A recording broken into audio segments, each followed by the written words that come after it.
Dan yang terakhir, tuan-tuan sekalian, generasi akhir umat ini melaknat dan menyalahkan generasi yang pertama, iaitu para sahabat.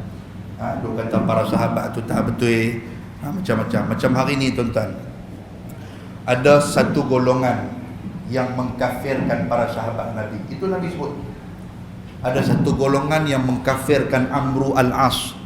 Satu golongan yang ketika mana mereka pergi ke kubur Muawiyah, mereka pergi kencing, mereka pergi berak, mereka pergi buat macam-macam ke kubur Muawiyah. Sebab apa? Sebab bergalahkan sahabat-sahabat Nabi ini. Sehingga kan fitnah dibuat kepada Umar, fitnah dibuat kepada Abu Bakar, fitnah dibuat kepada Osman, tuan-tuan sekalian. Sebab apa? Sebab mereka menyalahkan.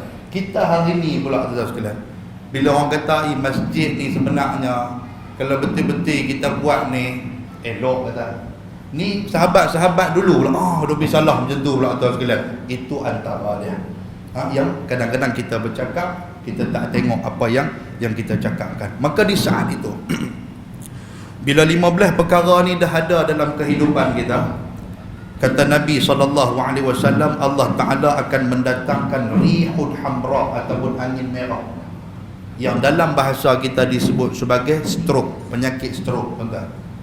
Ustaz, penyakit stroke ni kena semua, Ustaz. Memang kena semua, tuan-tuan. Tak kira hang buat baik ke, hang buat jahat ke, akan kena. Pasal apa? Sebab Allah Ta'ala sebut dalam suratil Anfal ayat 25. Itu janji Allah. Tuhan kata, wattaqu fitnatan la tusibanna alladhina zalamu minkum khassah wa'lamu annallaha syadidul iqab. Tuhan kata, takutlah kamu kepada bala, kepada fitnah, kepada musibah dan balasan Allah Subhanahu wa ta'ala yang bukan hanya ditimpakan ke atas orang yang buat jahat, ke atas orang yang zalim. Malah orang yang baik-baik juga akan ditimpa kejahatan, akan ditimpa bala Tuhan itu. Sebab bala Tuhan mai, tuan-tuan, dia tak pilih orang.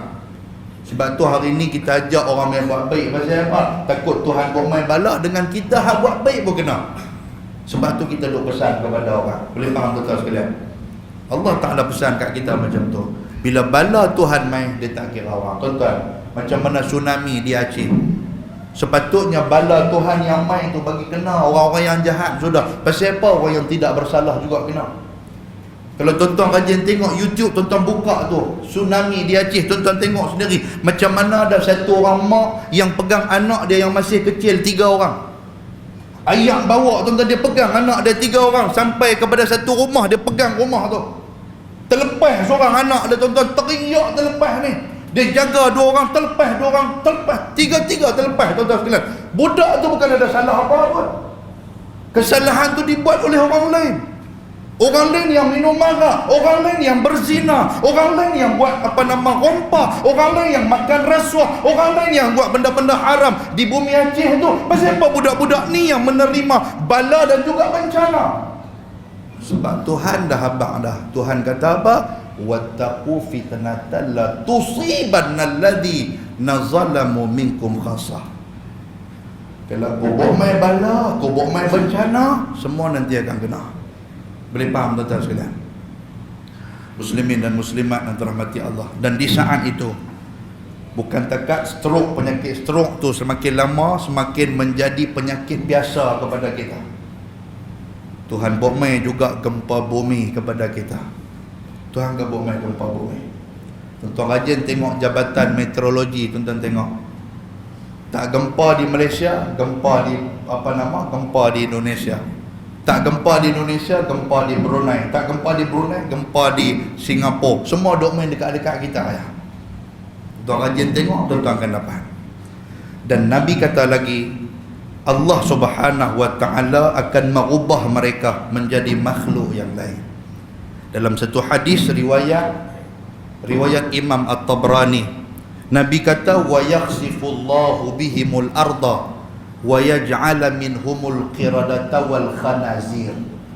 Allah Ta'ala akan datangkan gempa kepada kita dan Tuhan akan ubah penyakit manusia, perangai manusia ini menjadi perangai kera-kera yang hina dan juga khinzir ataupun bahasa kasar kita kata apa?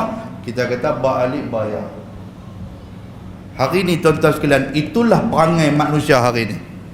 Yang tuan-tuan boleh tengok macam mana anak muda kita yang nak seronok terkinja-kinja, sama macam kera. Boleh faham tuan-tuan sekalian? Yang anak kita hari ni tuan-tuan sekalian tak ada langsung perasaan malu. Dia naik motor antara lelaki dan perempuan, sama macam kera.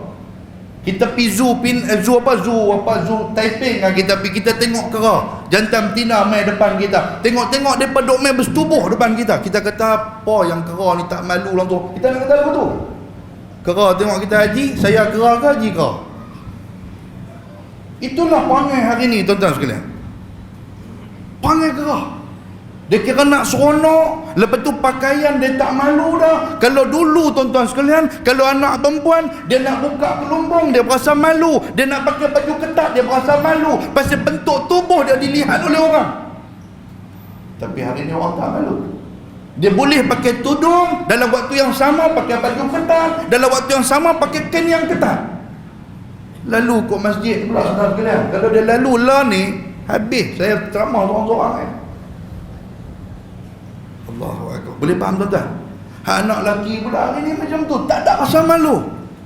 Kalau tuan-tuan tengok pakai seluar pun pakai seluar, nak londeh tak londeh, nampak seluar dalam, tak rasa malu.